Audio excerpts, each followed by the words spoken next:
Hey guys, this is my 1991 Chevy Caprice Classic. Today in this video I'm going to be showing you guys how I trim my fenders to make my 26-inch rims fit better.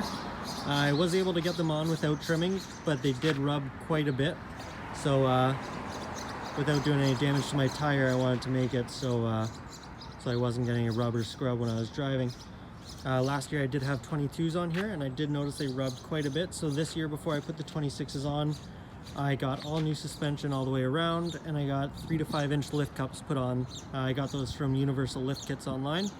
And yeah, in this video I'm just going to show you guys a little bit of trimming that I did just to make everything fit, and hopefully it can help other people that have been looking, because I looked for videos like this online before I started doing this, and I could only find things on box Chevys, trucks, stuff like that. So I went to the body shop and they quoted me $1,000 to do this. I figured that I have a grinder, I got a Dremel, I got safety glasses, and I figured I'd give it a try myself. So I hope you guys enjoy the video, and yeah, stay tuned and I'll show you how I did everything. The tools that I'll be using in this video are going to be a Dremel, and I got the Easy Lock blades. This one comes with the mandrel. These ones are for metal that I'll be using on a different job, but then I also got a backup set of plastic blades. And then other than that, you'll just need a Phillips screwdriver to get out some screws, and that's all you'll need. Alright, so I had to take some painter's tape and kind of tape it together just to give you guys an idea on how I did it. I wasn't really thinking at the time, and I just kind of went about doing it. And I probably should have did a video as I was doing it just to give you guys a better idea, but it's fairly simple.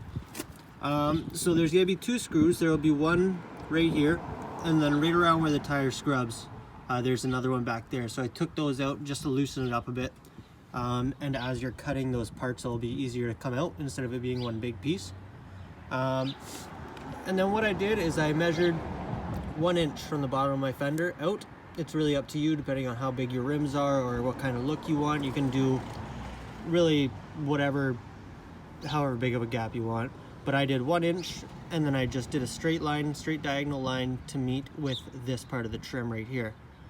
And then once I had that drawn on, I took my Dremel and I just cut very slowly, very carefully, and I cut a diagonal line right there. Alright, so once you're done that cut, this piece is going to come off. I believe it was still hanging on a little bit by the bottom. You just kind of got to do a little cut, square it off, and that'll pop right out. And then you'll still have this piece hanging there. And so what I did is I turned my car on, I turned the wheels all the way to the side, and it gave me more room. I'll show you how I did it. Okay, so I fired her up, turned the tire all the way to the side, and you can see it gives you quite a bit of room to work with. You still have to be fairly careful because you don't have that much room. You don't want to nick your tire or the rim with the Dremel and then end up costing yourself anywhere from $1,000 to $5,000, right?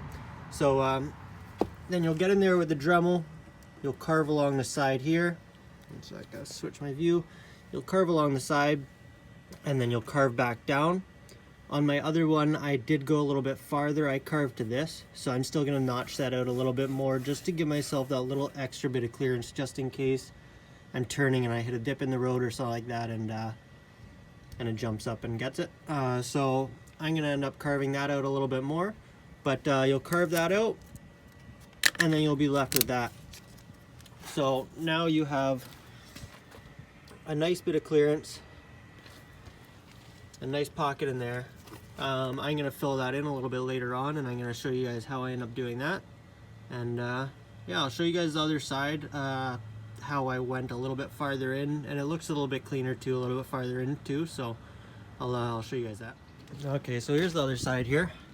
As you can see, it kind of goes into that corner there, and then I just squared it all the way up, all the way out.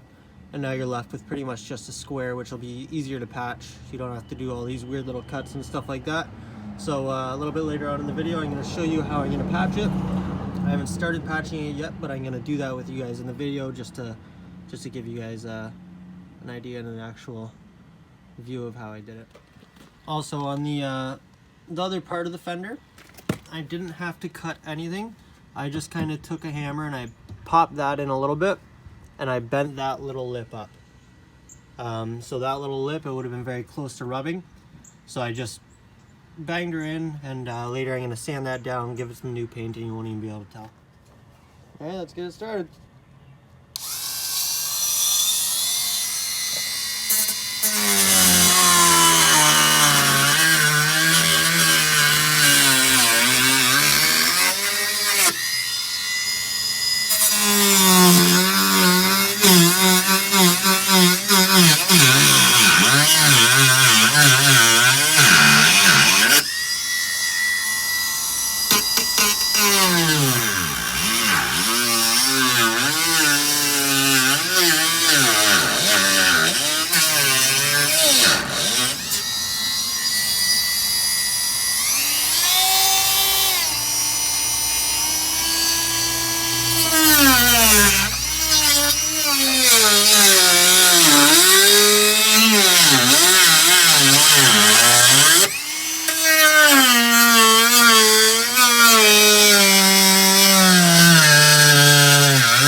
There we go.